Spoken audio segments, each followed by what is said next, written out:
Welcome everyone to the official study abroad info session for the Siena Art Institute program.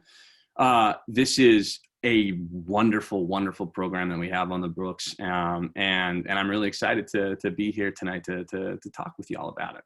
My name is Chris Van Booven. I'm one of the assistant directors of Study Abroad. I advise on this program, others in Italy, and a few more. If you're tuning in, you can reach out to any of the directors in the Office of Study Abroad, and we can sort of point you in the right direction. Also, very grateful tonight to be joined by a member of the faculty in visual arts. So I'll give Professor Rinklin a chance to introduce herself. Okay. Yeah, I'm Christy Rinklin. I am the current chair of the art department, visual arts. I teach in studio, and actually the Siena program was one that I approached Britt Smith about several years back, talking to him, wanting to establish a study abroad program that would specifically be for studio. There were study abroad programs where students would go and maybe take a studio course or two, or they would just go abroad and not take anything and just try to kind of patch something together with, like apprenticeships and independent studies. But nothing that was really, nothing that was really made to be like an art school experience. And so after doing some just consultation with several of my colleagues at other schools in New England, this was a new program. It was starting to show up on people's radars, and it got some good feedback. And so we went out and did a site visit with them, and then put together a proposal to partner with the program, which we did, oh gosh, I think it was maybe back in 2015 when we put that together, actually maybe 2012, it's been a while. So we've been partnered with this program for several years.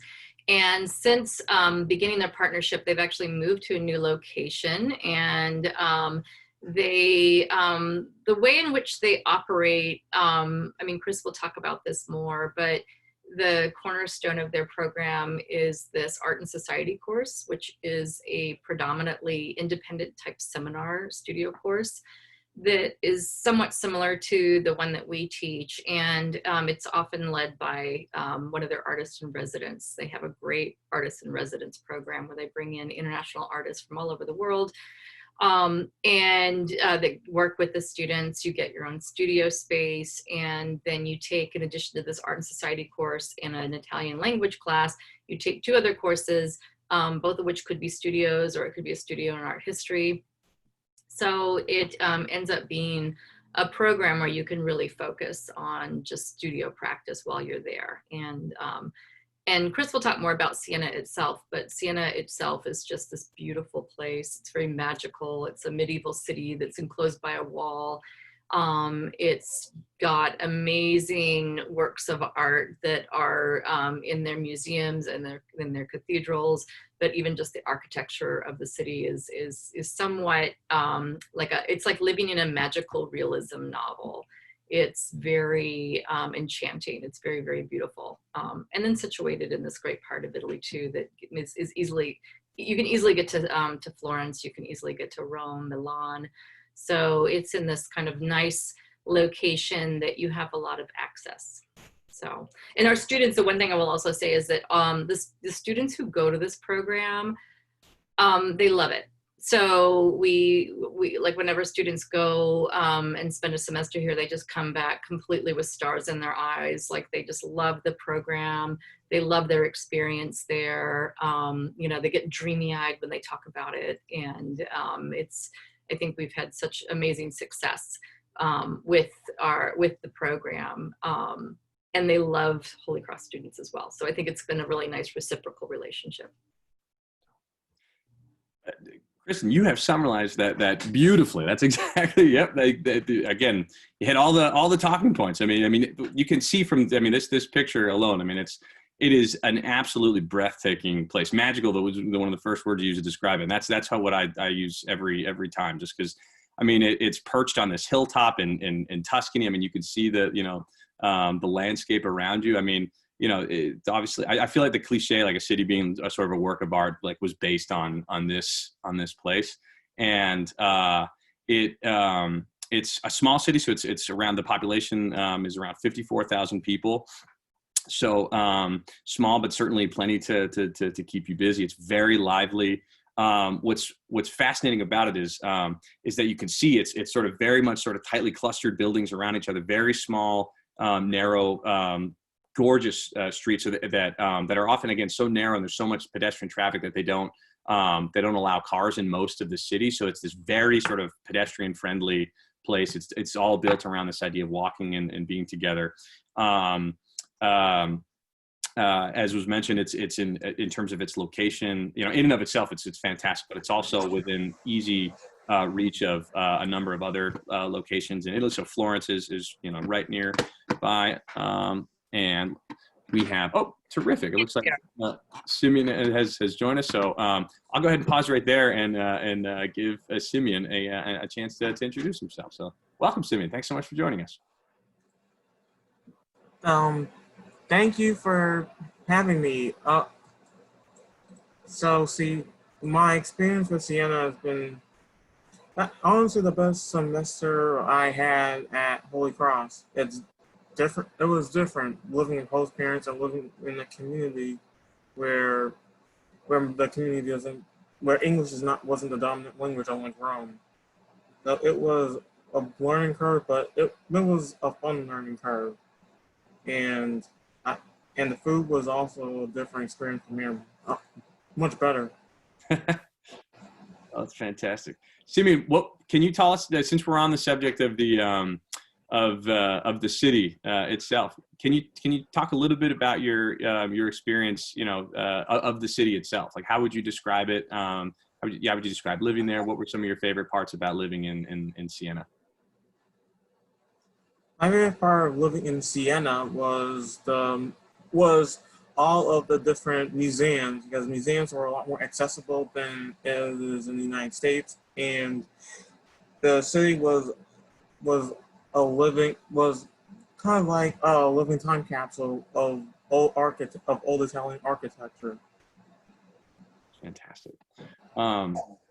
And so one of the things that is unique to Siena is, or at least something that's, you know, very special about Siena, is the city is organized into these 17 different sort of they call them wards or district, contrade in Italian, that each has their own sort of separate identity and is associated with usually a different animal, either, you know, sort of real or sort of mythical.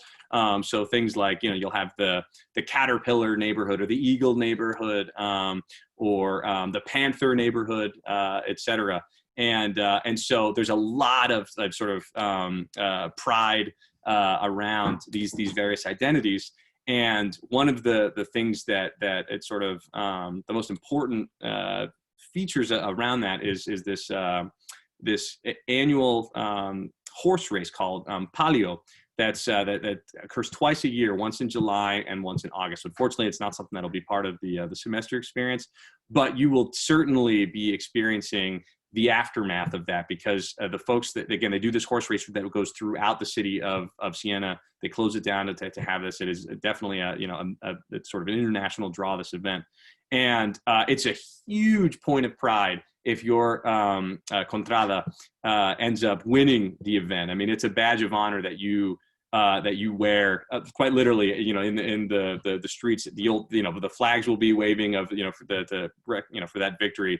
You know, when I went and we would talk to different folks, the flags would be up and folks would be talking about, well, you know, we won, you know, 4 years ago, and again, still, like, you know, riding that high. And so just, you know, again, it's a really, really interesting sort of cultural landscape to be a part of.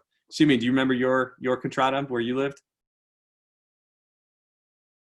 Oh, looks like you're muted. Actually, I did not. It was hard learning about the contrada after the fact. Sure. It was when I arrived in September, and I believe mine was a wolf. Okay. Terrific, terrific. So yeah, that's definitely an interesting, really, again, fascinating feature of Siena. So when you get there, you can go around. You'll see the emblems of the various contrada throughout the city. Again, a beautiful context to be in general, and especially for somebody in visual arts. I mean, you just have an endless amount of inspiration just from your environment that surrounds you. And so what I want to do is to give you all a little bit of a visual taste of the program itself, because one of the, if we're this magical city not enough, it is home to this extraordinary visual arts program that, again, it is tailor-made for folks in studio art. So what I want to do is we'll exit this, and I'm going to show you all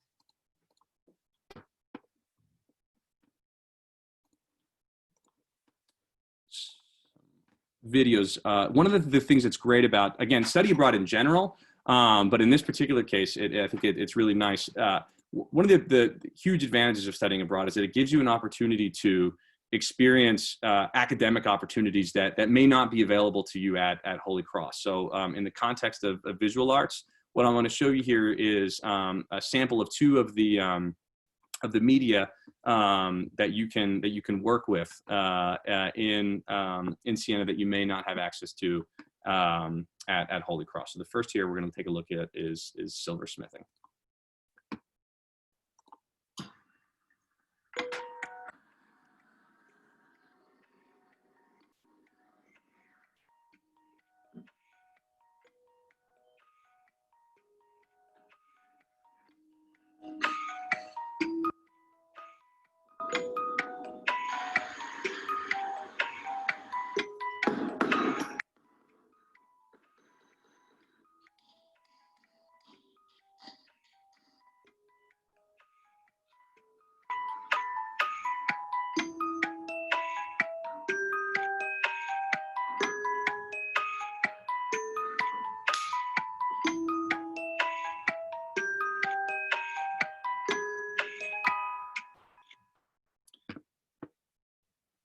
And I know that a lot of the students that have been my advisees have come back with absolutely extraordinary pieces of jewelry to show from their experiences in silver smithing. And here's a second one that is metalworking.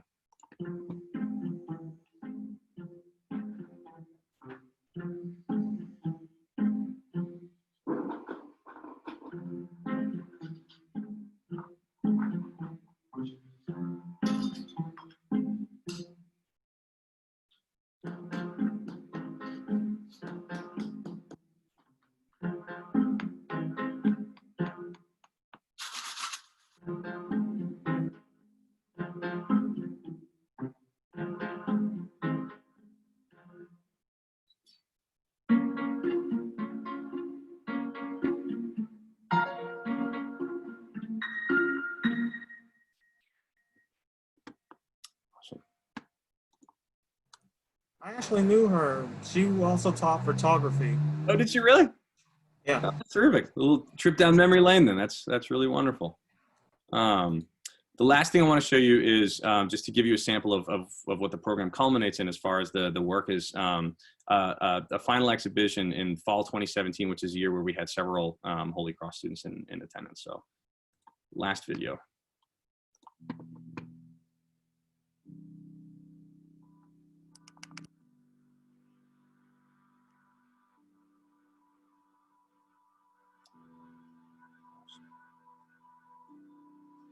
Yeah, she was one of ours, Lisa.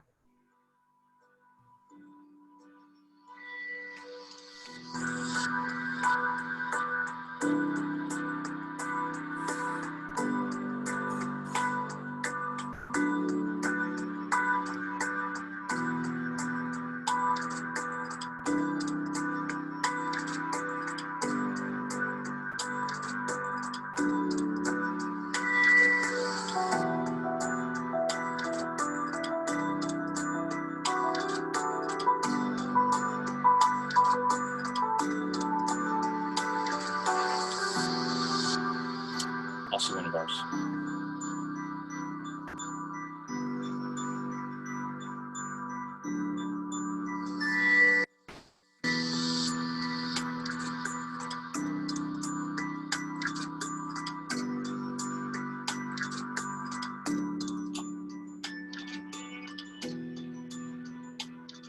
Me too. This one part too.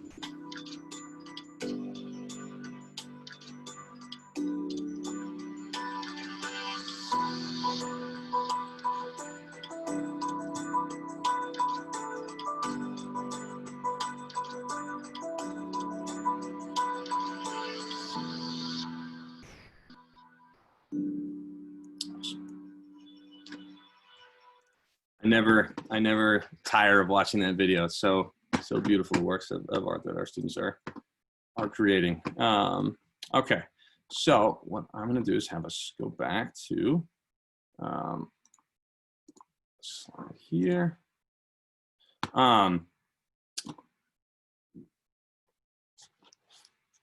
Okay, great. So again, one of the things that makes this program so wonderful for visual arts students is a chance to study in this dramatic, beautiful context, but then again, also to take advantage of some potential courses to enrich your program of study at Holy Cross. And so I think this is a great opportunity, Simeon, now that we've watched a couple of these videos. I'd love to hear a little bit about your experience at Siena in terms of the academics, specifically just to get us started with the two elective courses that you took as part of the program. Let's see, I took ceramics and drawing for my two elective courses. Ceramics was my favorite class of all. It was this lovely teacher named Joanna, another British woman, and she would just let us just make whatever we want out of terracotta for 2 hours or so, and it didn't feel like 2 hours. It just flew by, just having so much fun and going to different different artist studios during the class as well was pretty fun. And I would say drawing was also a fun course. Trying to draw from a live model was interesting, and I would say that even with the required courses, I had a wonderful Italian language course teacher, and art in society is what will prepare you for senior seminar once you're a senior.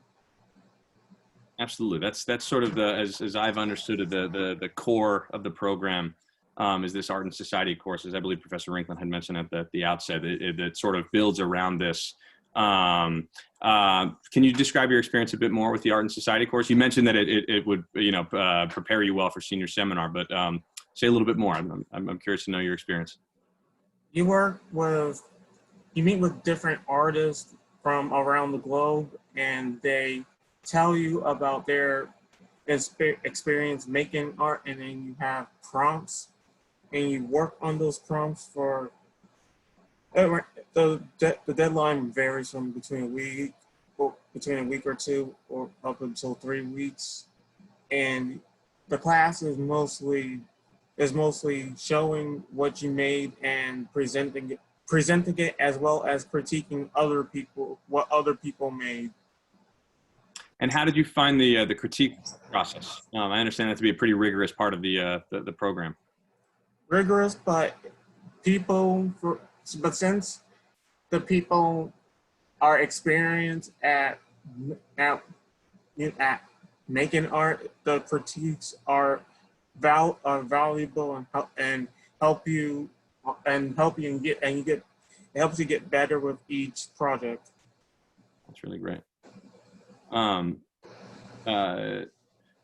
Christy, is there anything that you wanted to add on the art and society course, just in terms of further contextualizing it for folks that are listening in?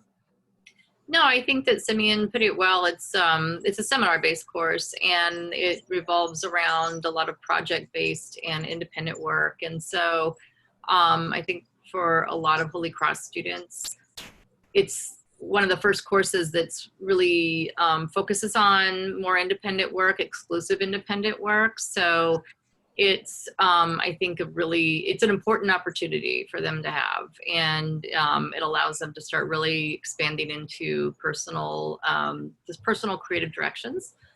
So, you know, I find that it's always that when students come back from the Siena program, having taken that course, they, you know, they have something that they can expand upon going into their senior year. Oftentimes they've kind of explored an idea that they can build upon. So it's a nice preparation. That's great. Thank you. Thank you. So one of the things that I really love about this program, and so I give all sorts of credit and kudos to Professor Rinklin for choosing this program in particular, is that though certainly the coursework and the school itself is designed to provide, you know, first and foremost this really rich, rigorous visual arts experience. It also makes an effort to, during the time that you're there, to integrate you at least as much as they can with the structure of the program into the life and culture and the language of Siena. And so, you know, compare this to other, you know, similar types of arts programs where you might find where, you know, really you go there, you're in your sort of little bubble, and you have few opportunities to really sort of experience the culture from the inside out. That is not the case with Siena. And one of the reasons I really appreciate it is that in two, you know, particular ways they accomplish this. The first is by making mandatory an Italian language and culture course that they front load at the beginning of the course. So you arrive, and it's essentially, you know, think of it sort of like an Italian language boot camp where you're, you know, doing sort of intensive Italian to really sort of hit the ground running as you arrive. And then the second and perhaps most important element of the program that accomplishes this idea of, you know, linguistic and cultural integration is that your housing for this program is that you live with a local Sienese host family, which is just absolutely a wonderful, wonderful opportunity. Oh yeah, I might add that I was lucky enough to live 5 minutes away, walking distance away from the school. Oh, that's fantastic. Oh, I'm so glad to hear that. Jimmy, I'd love to give you a chance to talk about this experience, because one of the things that, you know, I think that for a lot of students, there is an interest and an appeal, a kind of a fascination with this idea of a host family, but certainly no small amount of, you know, maybe fear or, you know, apprehension, just the idea, maybe even just a little weird, the idea of living with what seems like a total stranger. So talk us through a little bit about your experience, both like what you were feeling before you went, and then, you know, and then how it ultimately went for you, like, you know, while you were abroad. I was wary at first because of my experience with Holy Cross, living with Holy Cross students. But these people it really depends on the people, the kind of the host parents you get. Sure. But my host parents, they were older, getting ready to retire, but they were working class, and very humble people. They were, I would say, they were approachable. I could talk despite the language barrier. I could be myself around them. It was at the end, they almost treated me like their own son, and I'm still in touch with them. And so far, like I said, that experience helped it to be the best semester I had at Holy Cross. Nothing unlike living with Holy Cross students. No major drama or anything during the entire time I was living with them. Very nice. I'm like, I can't hold back the grin that that's such wonderful to, you know, that's so wonderful to hear. I'm really, really glad. You also mentioned food as, you know, sort of a part of the experience. And I like to emphasize that as well, that you, as part of living with a host family, you do get home cooked Italian food as part of this experience. So yeah, can you share a little bit about what that was like? let's see. Well, with with food, with the food, I was I was lucky enough to have a Hope mother who took time out of her out of her busy schedule to cook every night, not just for me, but for the host father, but for my host father. And the food is diff, different in here. It's like I would say it's less processed, less pro, I, with the food. It's kind of like you have to be there to really Yeah, sure. taste the difference between Italian food and American food. But on balance, it was a positive experience. Yes. That's awesome. Oh, I'm grateful to hear. That's usually something that students report back being a very positive aspect of the experience. And again, something that I'm very grateful to the Siena Art Institute for making a part of their program. They put a lot of effort into working with excellent host families that have a genuine interest in having this sort of relationship, very interesting partnership with students, where they're able to sort of share about their language and culture, and then it is inevitably an exchange as well, where you are representing the United States, or where wherever you're having to come from, your particular hometown, and there's a lot to be gained on both sides of that. And again, I find it a really wonderful part of the program. So as you can see, Oh yes, I forgot. It also depends if the host parent. It depends with the host parents, because if I had host parents that hosted students for years, so they kind of know what American college students are like. Sure. That can have yeah, no, absolutely. No, it's true that definitely host families come in all different shapes and sizes and sort of levels of experience that can all sort of interact in different ways with the way that you experience them as a host student. So I think that's a good point to emphasize. So as far as the coursework, again, just for those that are tuning in, you end up taking 4 courses. So it maps, directly onto a Holy Cross 4-course Holy Cross credit load, so much like you would have at a typical semester. But again, here, everyone is required to take the Italian language and culture course, the art and society course, and then two electives in addition to that.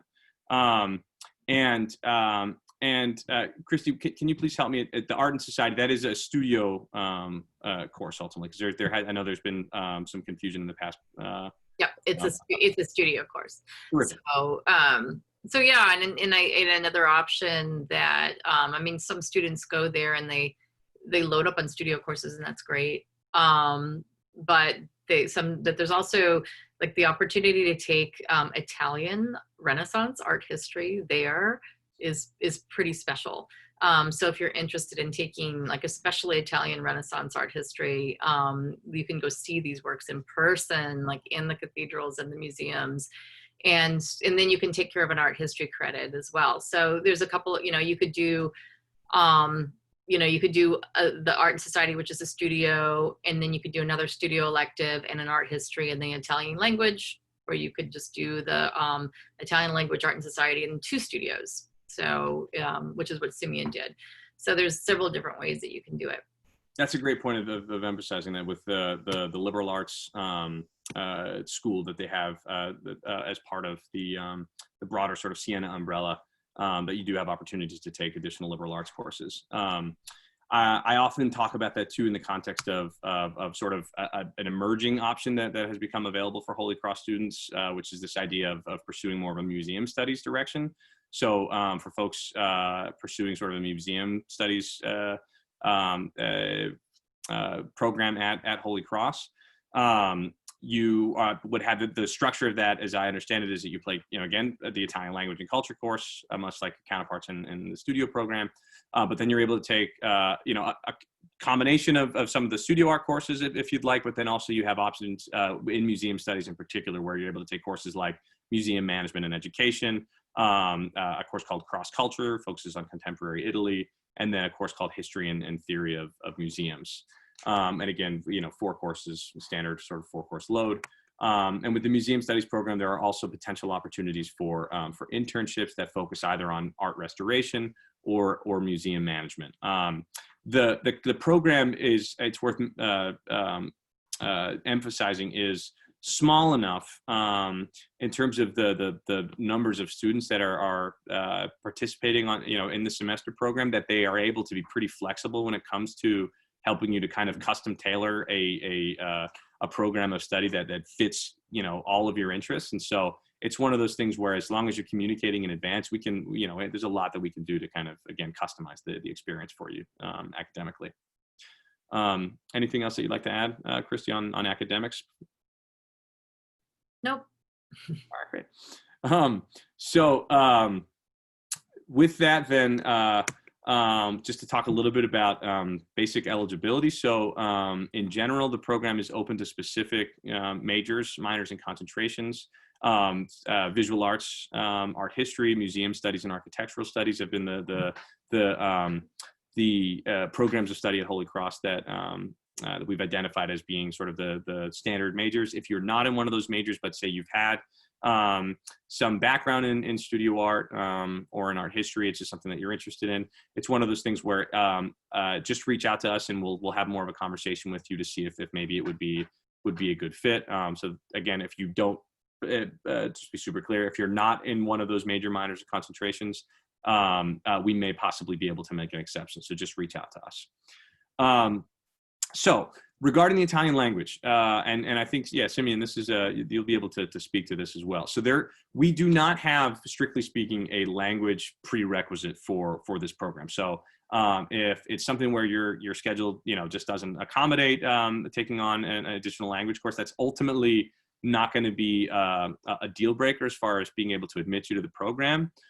However, it's one of those things where we strongly recommend, if at all possible, that you do try to study whatever Italian you can prior to participating in the program. So for folks who are maybe listening in and did not have an opportunity to, or maybe they're studying a different language, or they didn't get a chance to start with Italian 101 just yet, what we recommend is that they have this great option that's called Italian 103. It's intensive elementary Italian. It's essentially combining Italian 101 and Italian 102, so first and second semester Italian, into a single course offered in the spring. And this can be an excellent way to kind of get at least some foundation in Italian to be able to draw on as you arrive in Siena, to get the most out of your interactions, in your Italian language classroom, but of course, more importantly, in the context of your homestay and throughout Siena and Italy more broadly. And so, Simeon, I know that is ultimately what you ended up doing. Are you glad that you took that Italian class before going? Actually, I would rather took 101 if I. Yeah, no, absolutely. Yeah, that's a good point. If you had the option to take 101 and continue on, then certainly that's worth doing. But for those that may not be able to get into 101 and the timeline doesn't work out to start from the very beginning, then you do have this option.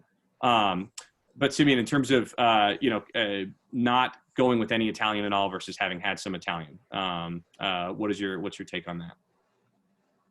It helped somewhat at the beginning. Yeah. Like during the course of the summer, I've forgotten some of it. Sure. Great. And so so just again, it's something that we strongly advise. The way that it works out too, that is, if you take 103 in the spring, what that means is that you are then potentially then eligible to continue on to the next course in the sequence, which is Italian 201.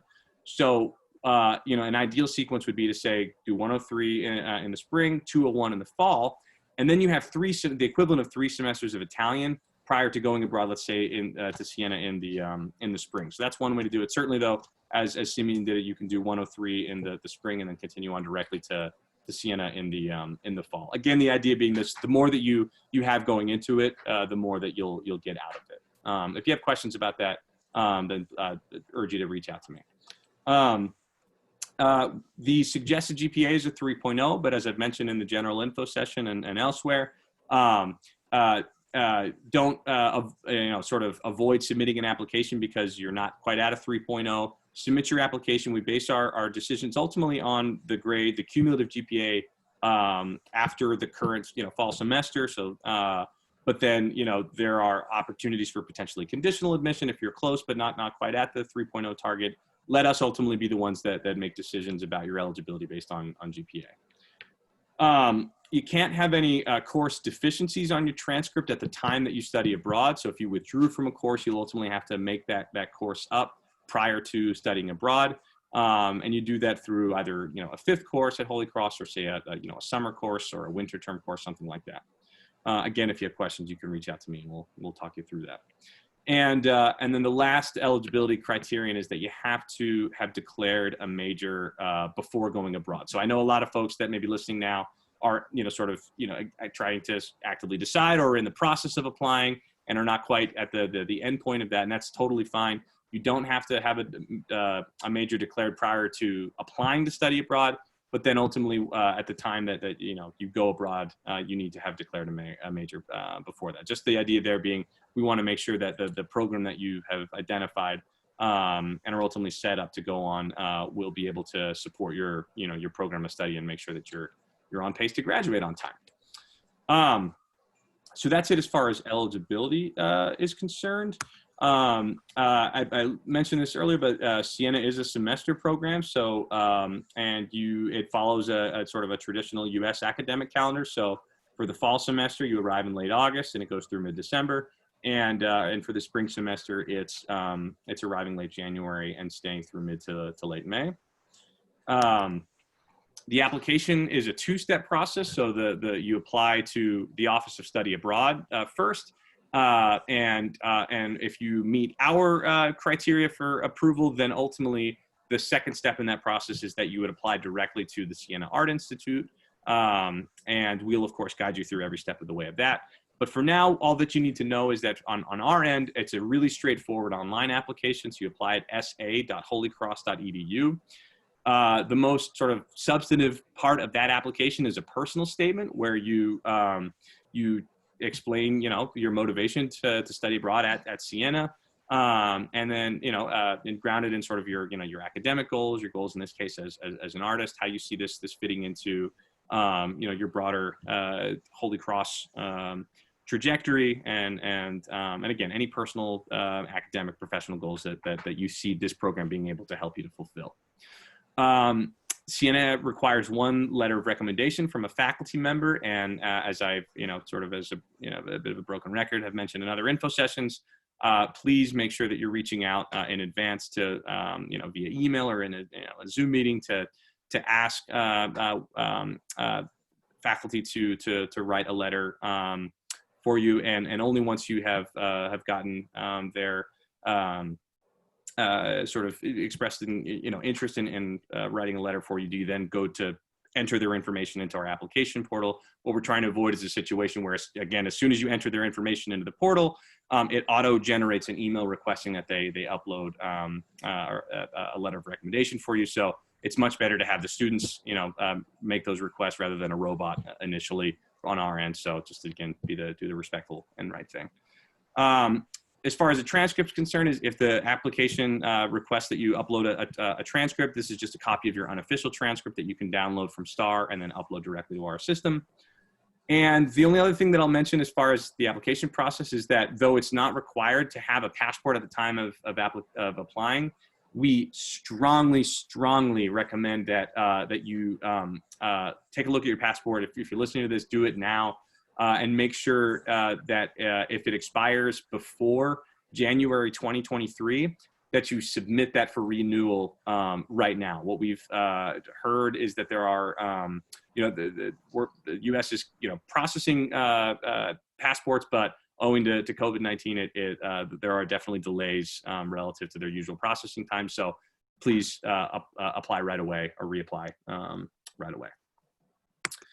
As far as finances are concerned, it's set up as with all of our Holy Cross programs to where all of the sort of major expenses, sort of tuition and housing are exactly the same when it comes to board charges. So what you're charged for food the way that it works at Holy Cross is that for all of our study programs, the amount that you're charged for board is dependent on the amount of food that you receive as part of the program. So, if you're in a program that you receive every one of your meals, you'll be charged full board. If you're part of a program that receives, no meals, you're living in an apartment, cooking your own food, you won't be charged any board fees. If, like Siena, you're in a program where you receive some of your food, then the amount that you're charged will be dependent on the number of meals that you receive. The other thing that I like to mention here is that there are a couple of interesting things you can take advantage of. The first is this activity fee budget. It's not it's something that we're trying to promote as much as possible, where if you get yourself involved in sort of cultural activities, or if you find sort of a social club, or even, like, let's say, an athletic club in the city of Siena, where there are sort of startup fees to participate, membership fees, that sort of thing. Hold on to your receipts and send them to me. You can send electronic copies via email, and we'll reimburse you up to $175 for the semester. So that's a really great thing to take advantage of. And the other thing is that when it comes to flights, the way that this works is that you purchase your ticket up front, but then you receive a travel credit on your Holy Cross account that's equivalent to the cost of an average round trip ticket from Boston to wherever your program destination happens to be. So in this case, from Boston to Siena. So the idea there is that, again, you pay for your ticket up front, but then you get a discount essentially on your Holy Cross bill for the semester that you're going abroad that's in the amount of an average round trip ticket to your program destination. So it balances out in that way. So that brings me to sort of a close of the formal part of the presentation here. I want to, before opening things up to kind of a general Q&A, I want to give Professor Rinklin and Simeon a chance to just kind of, give a final sort of pitch about why students, ought to really consider this program as an option. So Simeon, why don't we start with you? What would you say to folks who are considering applying to Siena? Well, I would say that you should try and apply, because by the sophomore year, you're just gonna get tired of everything at Holy Cross, and that just gives you a nice break from everything, and it keeps you from being burnt out during your senior year. Thanks, Simeon. And Professor Rinklin, what would you say to folks that are considering, maybe on the fence? I think one of the things that, I think Simeon's a great example of this. Like, I think students blossom when they go there. And it just, gives them an opportunity to, to grow, to mature, to gain experience with their own ideas and work. And I think they come back really profoundly changed. So I've seen it happen over and over and over again. So I think that our own students are evidence of how just how impactful this program is. Thank you. And so again, just to conclude, for folks that are going to be listening to this after the fact, I urge you to reach out to me via email, and we can set up a Zoom appointment. I've got tons of availability. I could talk you through the ins and outs, can connect you with former Holy Cross students that have participated in the program, like Simeon, to ask them, all the questions that you may have. And again, I appreciate you joining in.